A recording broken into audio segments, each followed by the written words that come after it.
to the Obsessed with Pickleball podcast. I'm Jane. I'm obsessed with pickleball. If you have never listened before, I am talking. This is going to be a solo episode, and we're going to talk about the Masters, last weekend's PPA tournament. This is my favorite tournament of the year.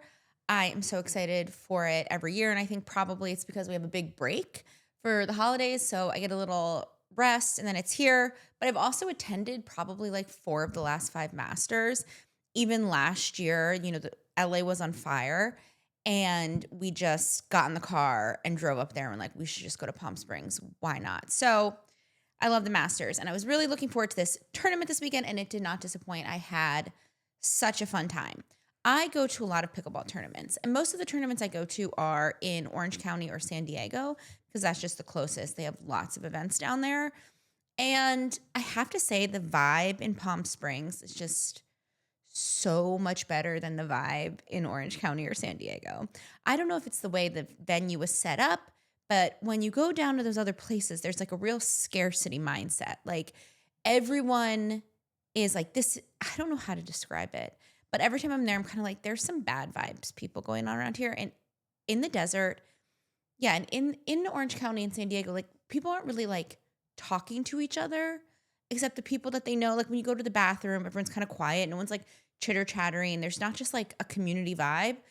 And then this weekend in the desert, everyone was so nice all the time. I like every food line, people were chatting, some people like, oh, come sit here. This seat's available. Oh, I don't know how to describe it, but it was so fun. So great tournament. I also think the way that they did their seedings at this tournament, every tournament should do. So basically, you buy a courtside ticket. Now listen, you still have to buy a courtside ticket. I think at certain times you could kind of sneak in, or like if it's the end of the day, they would just let you sit there. You have to buy your courtside ticket, which honestly, it's like at this point in the popularity of the sport, like, yeah, it's expensive and it totally sucks, but it's a product, supply and demand. They can sell those tickets. What's interesting about this tournament is like you really didn't need to buy a grounds pass. You could literally just walk in. So anyway, but you buy your courtside ticket, and each ticket has an assigned seats. Hence, there are only the amount of seats that exist for the people who bought the ticket. So if you're in the shaded area, you have like a specific seat. And if you're in the sunny area, it's like rows, like not bleachers, but like, the grassy bleachers. But there's like little things so you know where your seat is. Now, when you go, if you have a courtside ticket, you can sit wherever you want. But if the person who comes, that's their seat, they're just like, hey, this is my seat. And then you're like, okay, cool. I'll move down or I'll go to a different seat, but this is their seat. And this is amazing because so in the morning on Saturday when I was there, I was with my friends who had shady. I had a media pass, so I could sit wherever I want. Hula ha. But my friends had the sunny area courtside, but we were able to sit in the shady area in the morning because there's no one there yet. And that was awesome. If someone came later in the tournament, the shady area got really crowded, and I ended up having to stand in the back at some point just to get some shade. But yeah, those people paid extra for that ticket. They should get that ticket. One of the reasons why I struggle with the playoffs in San Diego at the Barnes Tennis Center, right? That's where it is.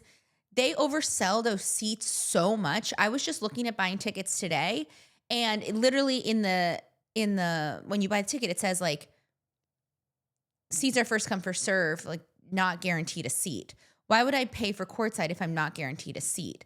And that's what it was at the last tournament. Like you could not get a seat. And there would be groups of people who would come so early, get their little area, and then that's their seat for the whole day, but they're free to get up, leave for an entire match, come back. Like if you even try to be like, is anyone sitting here? You get your head chopped off. And it's like, okay, so you're saving the seat for your friend who is not going to see the entire next match, and there's all these people who are standing. Like even if you said like, hey, yeah, my friend's whatever left to do this. She's going to come back after this match. Do you want to sit here until she gets back? These are just logical things. And I'm looking at the calendar for the rest of the year, getting my tickets, and I do love San Clemente. It is the same kind of scarcity mindset because even though you're buying tickets to like open seating, essentially, it's like rows again, it's not individual seats. On like the busy days, it gets so crowded that you actually literally have nowhere to sit and people are saving seats like crazy. Like there was this one time I was there where people had put their pickleball bags like in their seat and left. And I was watching like maybe 2 full matches and they didn't come back. And I was like, this is so crazy that you would take up a spot that other people could have. But not only that, it's like, are you not afraid? Like, what's in that bag? Like, you're just going to leave your bag. Okay, I feel like I've talked about this so much that I'm going to stop now. I've talked about my issue with the seat saving, but I don't even know if I want to go to the MLP finals because of the way that they oversell the tickets for seats and how you can buy a courtside ticket and not be able to see regardless when I can watch it at home and love it. It's a real debate I'm having because I do want to start being smart. I don't have to buy a ticket, but anyone I'm coming with, I want to start being smart and they buy their ticket ahead of time if we know we're going to go, right? Because it's way cheaper. Anyway, so I loved that about the venue. It was really easy to get around. They had very limited food and drinks available, but I think that's kind of an issue PPA has across the board. But yeah, it was really fun. Here's what I do want to say about the venue and the tournament that I've seen at this one more than any others. The juniors are taking over the space. You guys, I don't have kids.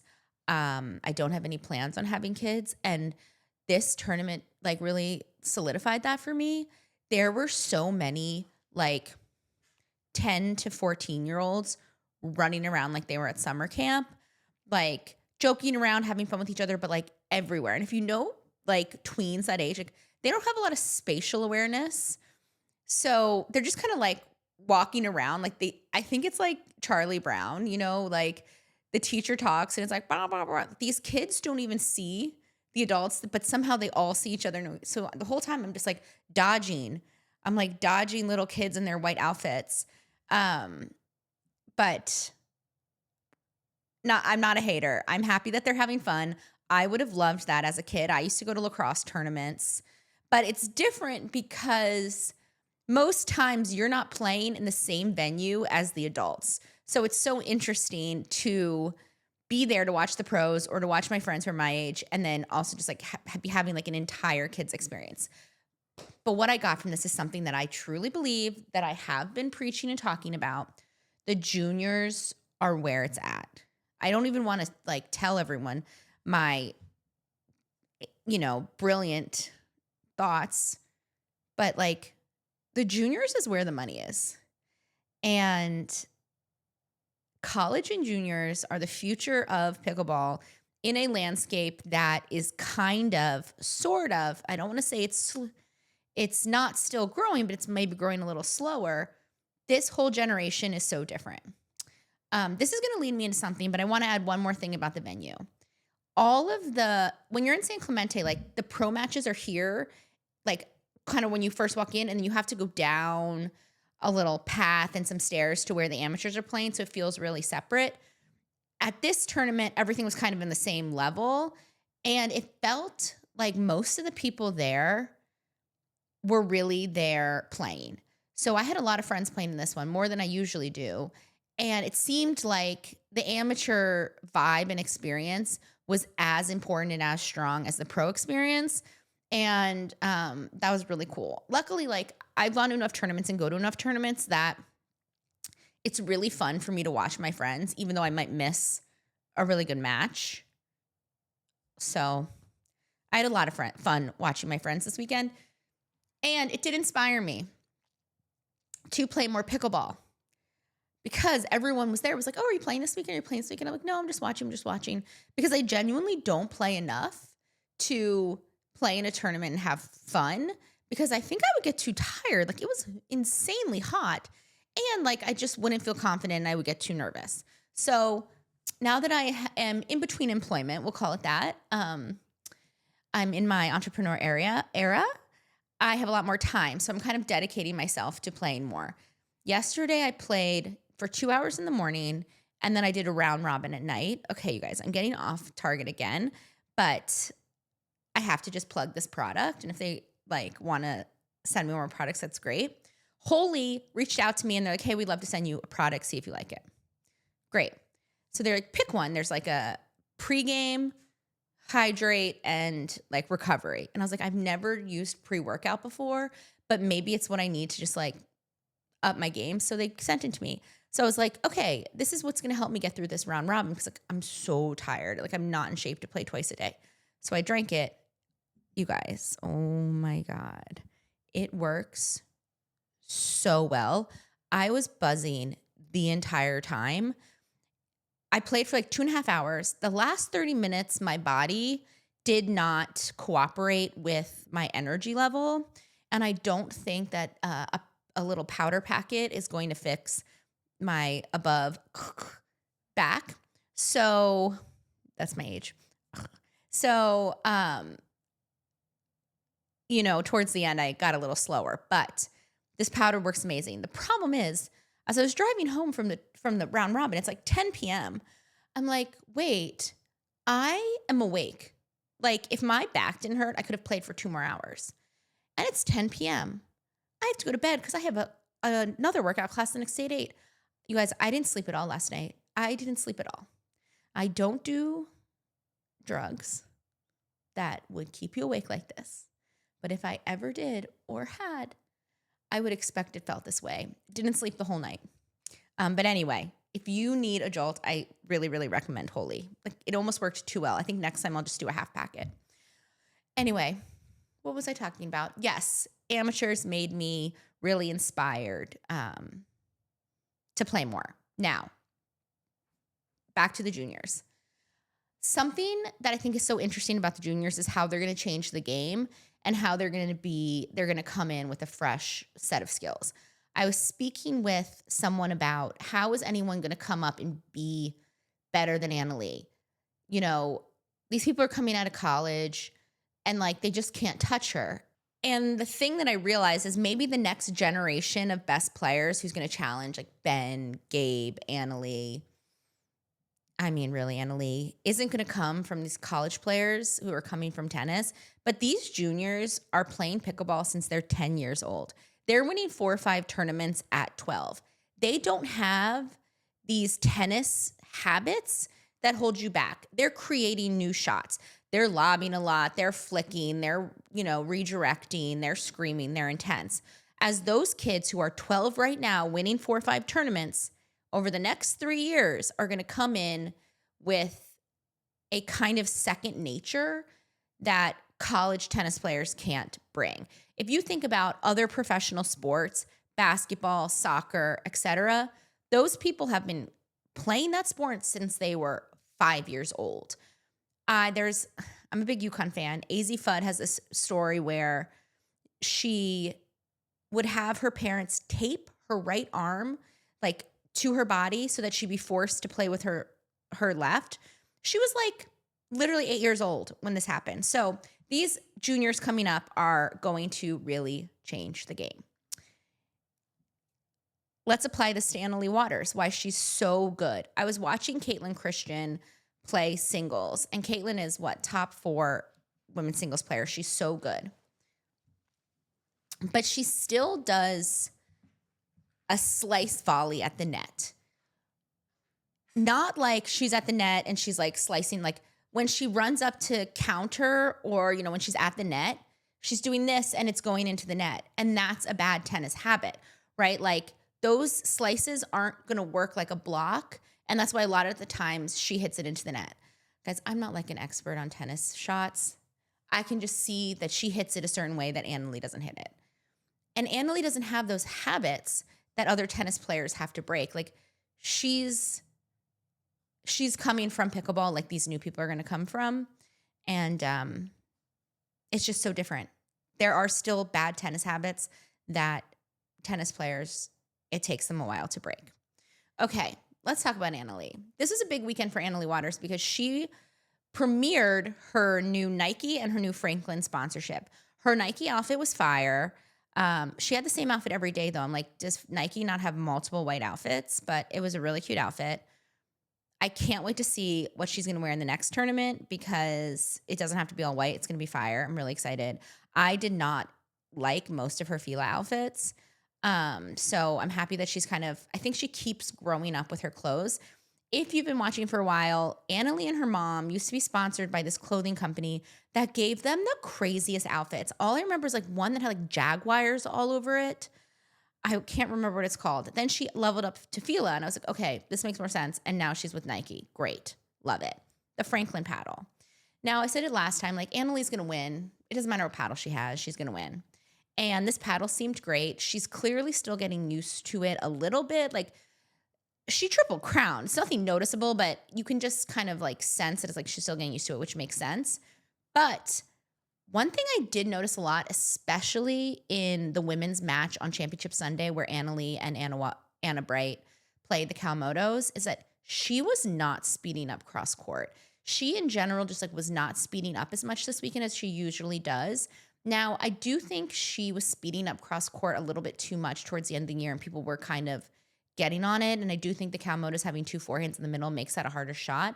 But in general, I noticed that she hadn't been speeding up a lot. And I was wondering if it had to do with the Franklin paddle not having the same pop as the paddle tech. Now, this is just a little like very niche rumors, a legend, not true. But people have believed in the past that Annalie's paddle tech was a little more special than other paddle techs. And I always thought to myself, why aren't people playing with the paddle tech? Ben John's number 1 player in the world. Anna Bright, number 2 player in the world. They're on Yola. Everyone's using a Yola. Annalie Waters, biggest star of the sport. No one at the park is playing with the paddle tech. I mean, obviously like a handful of people, but you're not like, oh, the paddle tech. And I wonder if people play with it and they're like, it's so funny. I'm not getting the same kind of pop as Annalie. And I think you go in person and listen to her, and her paddle did have a very different sound than other people. And this is just something that players have mentioned before. I don't know if it's true. Sometimes it's just like a little juicy gossip, alleged. So I don't know if she's just getting used to her Franklin, or maybe we're going to see maybe some improvements to the Franklin. I don't think this is her signature paddle. Once her signature comes out, maybe we'll see what that looks like. But she definitely wasn't speeding up as much. Now, I mean, she was amazing, good as ever. Nothing to say there. Honestly, like the idea that Annalie triple crowned, again, first tournament of the year, I think it's important for her with her new sponsorships. But like, if this is the road we're going down, I'm already bored. If I'm going to watch Ben and Gabe win all year, I mean, the thing with Ben and Gabe is I do think there's people who challenge them more, and they're not winning every division. So if we can get those men's teams, Hayden and Christian and Fed and Andre, which now that I'm watching it, like I don't necessarily know if those switches are going to improve their chances of beating Ben and Gabe. But anyway, we'll see how they start gelling together. So that's fine. The men's singles is all over the place. Like, congratulations to Jack Sock for making his first final. I don't want to say it's funny because it's not funny when people like get injured or almost get injured. But Jack plays like a hell of a match. The very last point that Chris Hayworth takes that like there's no way Jack could get to, he goes and he does a split, very like Tyra style. But it's like Jack is much older than Tyra and also just like so tall. Like him doing a split was not the same. It was just looked painful to me. I once slipped on some like a wet court and went into a split like that and pulled my hamstring and couldn't play for like 6 weeks. So I get the pain of the hamstring issues. But then we have mixed doubles and we do have challenges. This is where maybe we're going to start seeing some real challenges to Ben and Annalie. Now, I kind of think it's Anna Bright and Hayden or Georgia Johnson and JW Johnson who have a chance to challenge them. We'll see about Catherine and Gabe. I mean, it just depends on like how good at mixed Gabe can get. And like Tyra and Christian, maybe someone plays with Andre, maybe. But on Sunday, the mixed match between Annalie Waters and Ben Johns and Anna Bright and Hayden Patrick was one of the best matches ever. It was amazing. It went to 5 games. Ben and Anna Lee took the first one, Hayden and Anna Bray took the next two, and then Ben and Anna Lee took the last two. And in the very last game, like, it was neck and neck. It could go any way. And then Ben and Anna Lee do what Ben and Anna Lee do, and they just win like 8 points in a row and take it.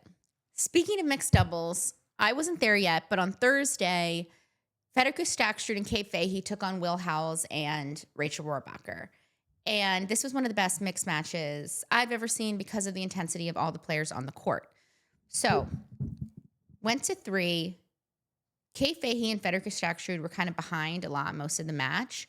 And in the last game, I mean, the scores were always so close, and they were able to take it. And they became one of my favorite mixed partnerships.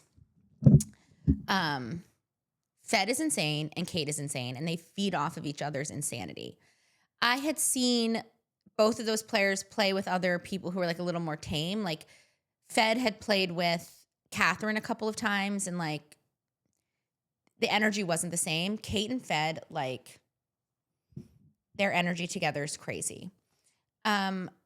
I loved that match. And something interesting about that match is that there's a lot of like talk about Will Howells entering the PPA.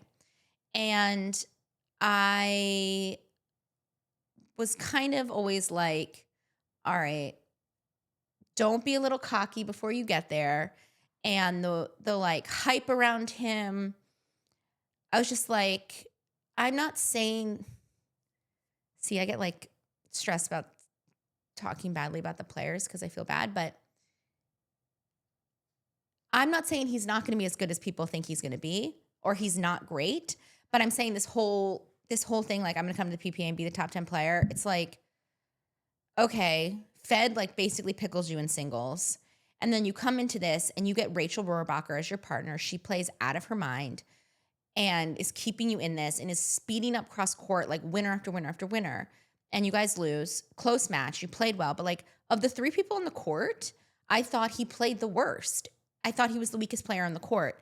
And that's fine. Like, he doesn't have to be the strongest player on the court, whatever, to still be great. But I just thought that was interesting in his debut tournament. So just some opinions, just my opinion. But that was like one of the best matches ever.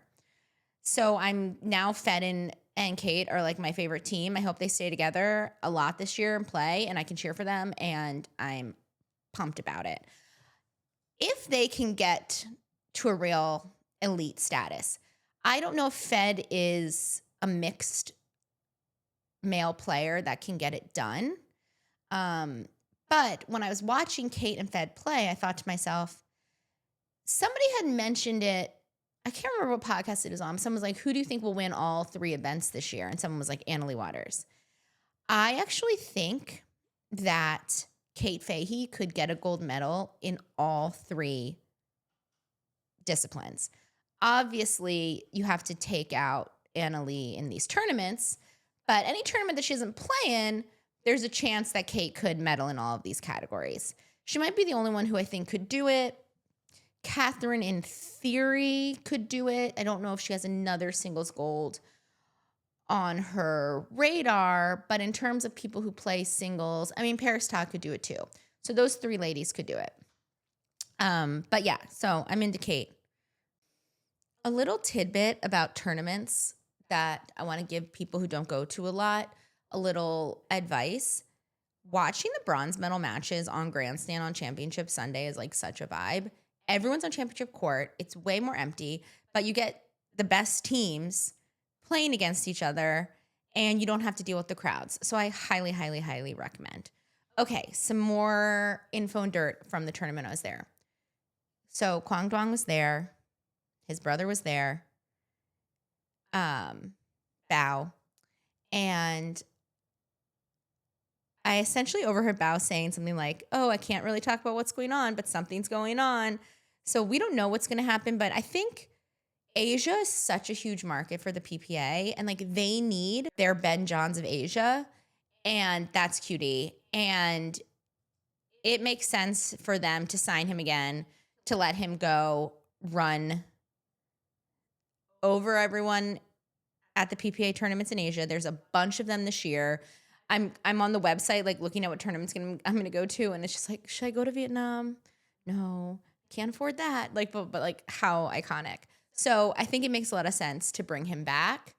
And I mean, ultimately, like with any of these contract issues that we see, the PPA is always going to do what serves the PPA.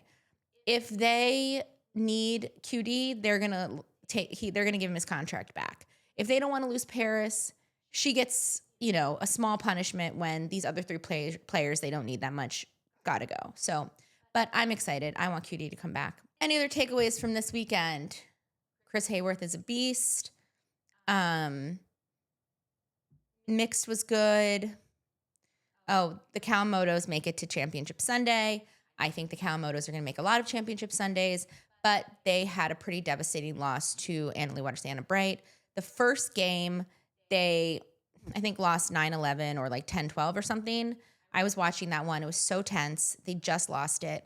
And I kind of knew in that moment, like losing that close game to that team, it is really hard to come back from that. And then they just kind of got blown away the next two games. But if anything for them to take away from it is that like they were not playing their best. They were not playing how we usually, like they were missing a lot. They weren't being that aggressive. Like they just weren't playing to their top potential and they were still in it. So I think, when they're playing their best, they could definitely win. And I'm excited to see more of that. Rachel and Catherine got absolutely smoked by Etta Tuiatoa and Lacey Schneeman, like smoked. Georgia Johnson and Tyra Black came pretty close to beating Annalee and Anna Bright. I do think they will beat them a few times this year. Obviously, Annalee won singles. Ben and Gabe take care of Hayden and Christian pretty easily. So those are the results of the weekend. It was really fun. I can't wait for the next one. I'm happy pickleball is back. Now, the thing I'm most excited for, as always, is Major League Pickleball. It's not coming back till March, but they have just updated some of the rules, which is massive, and I'm so excited. If you are an OG like myself, and you used to watch or attend Major League Pickleball events, you know that all the teams would be there. There would be pool play. People would come out of pool play, and there would be playoffs. So when you attended, you could just hop around all these matches. Like the energy was crazy because everyone was, playing and going crazy.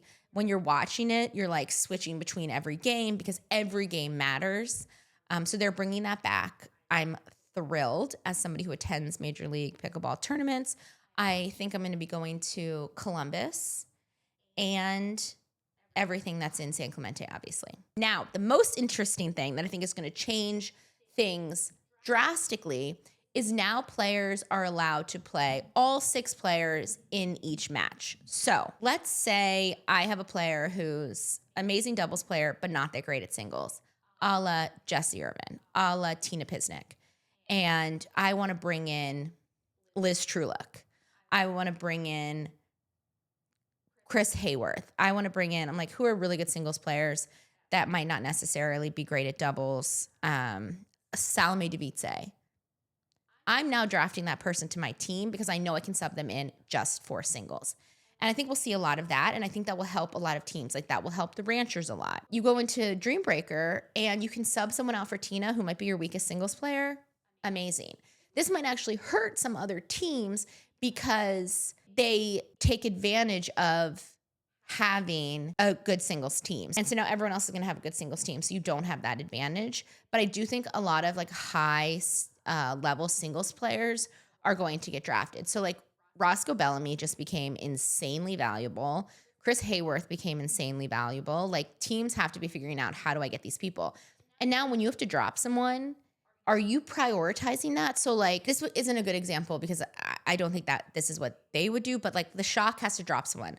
So let's say the Shock drops Gabe. Do they draft their sub singles player first? Or we can say the same about, hypothetically, Ben Johns. I have a team that has Ben Johns on it, and I know that Ben Johns is going to win both of his matches. That might not necessarily be true. We saw that last time, but let's say that. Am I drafting a better singles player before a better doubles player? The level of strategizing now is just, okay, so this is what I was thinking about. I couldn't find any examples, but what would be interesting as well is if a team drafted a player just for mixed or just for men's or just for women's based on known partnerships. So like if two people play really well together on PPA tour, but maybe that woman isn't as good at women's doubles as they are at mixed doubles, then is that something you take into consideration as well? Will we see different people playing the gender matchups, not just the singles? It's just going to add a whole nother level of strategy and interest, which will be great. So that's it for today, guys. Thanks for letting me ramble. I loved the Masters. I can't wait for MLP. I can't wait for this weekend's tournament. And if anyone is going to any of the tournaments in Southern California, hit me up so we can hang out. If anyone's going to go spend Memorial Day weekend in Columbus, hit me up, and we can hang out. So follow me on Instagram, Obsessed with Pickleball, TikTok, Obsessed with Pickleball Pod. Please like this podcast. Please subscribe. Please watch. Please send to your friends. And yeah, I'll see you on the next one.